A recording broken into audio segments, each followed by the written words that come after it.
Welcome into the DNVR Nuggets weekly breakdown presented by Bojo's. There is only one place you can get a true Colorado mountain pie. It's your favorite locally owned, legendary, unbelievably delicious pizza joint, Bojo's. And guess what? Bojo's is giving the DNVR family a free honey cheese bread with a purchase of any entree. So head over to your nearest location, grab an entree and your free honey cheese bread when you mention DNVR at Bojo's. I'm Allie Monroy, and with me today is Harrison Wind. And man, a lot has gone on this last week. We got to start off with these two great wins. First one over Portland, the second one over Utah. What did you think of those games? The team really stepped up offensively. Well, both ones were great. The first one against Portland, the Nuggets really limit Damian Lillard, who had been averaging above 40 points for his last 10 games. He had just been going crazy. That was a great win. And then the Utah win. I thought the Utah win was the best win of the season, obviously.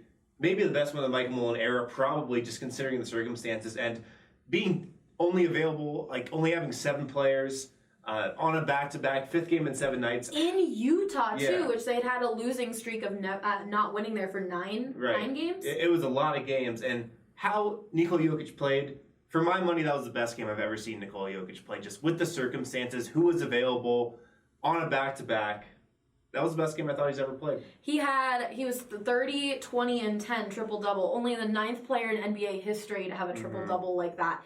That was crazy. Jamal Murray also stepped up after being injured and out for 2 weeks on the second night of a back-to-back. He had 31 points. He also had a great game. And I've been really impressed with how Jamal Murray's looked in these 2 games back. 10 games is a big absence. That's a long time to just be on the sidelines, especially for him, somebody who has never really missed a ton of games.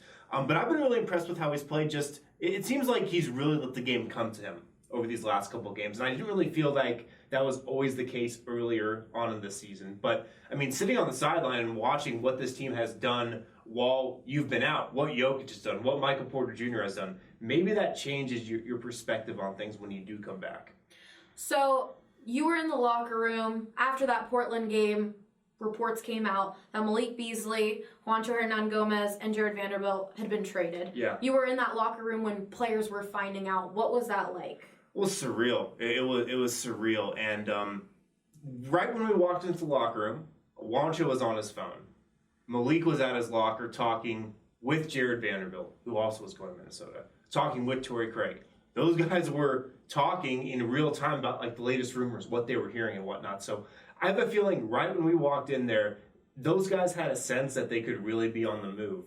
And then they leave the locker room, the trade breaks, and then they come back into the locker room, Malik and Juancho do, trying to say their goodbyes. They're hugging Nugget staffers. They're hugging teammates. Juancho comes in asking, where's Nikola Jokic? Can I say bye to Joker? Oh. It was super emotional, super surreal. And yeah, I've never been around players while they're actually finding out they're getting dealt. Yeah, it really shows you the personal side of this industry, and then again reminds you that it is a business. Jokic, in his post-game comments, definitely made it seem like he kind of knew something was coming. Mm-hmm. He said, I don't know, maybe this will be better for Juancho. He'll get more minutes, that type of thing. Yeah, and those guys are super close. Those guys have been close since day one. They've been here for 4 years together, and Juancho's definitely one of Nikola's better friends on the team, so that was probably tough for him, but I definitely think Jokic understands, hey, it's a business. And maybe, like you said, this is good for Juancho. He'll get more playing time in Minnesota. A lot of people were worried that Jokic may respond in a negative way, be upset, but he came back and had one of the best games of his career against Utah. When that 4-team trade went down, what were you thinking? Fans were upset. They thought more moves were happening. We learned later, not really. What would you grade this trade deadline for the Nuggets? I'd say this was like a B to B plus, to be honest. This move that the Nuggets made is very much in a sense a good basketball front office business move. This is a good move from a basketball business standpoint. You took 2 guys, Juancho and Malik, who, from what I've been hearing the entire season, most likely are not going to be back next season.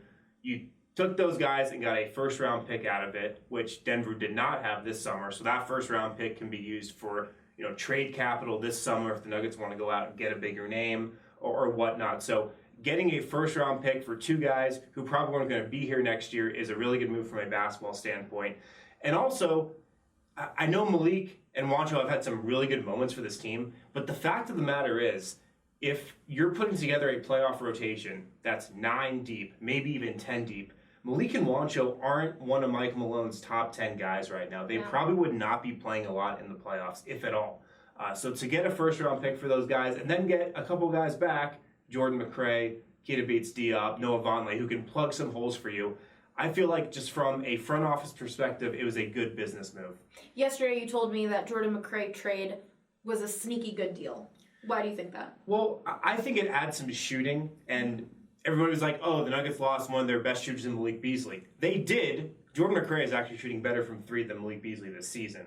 And he's not the type of guy who will totally change the game's momentum like Malik can. And he doesn't have the ceiling that Malik does, obviously. He's older. He's 28 years old.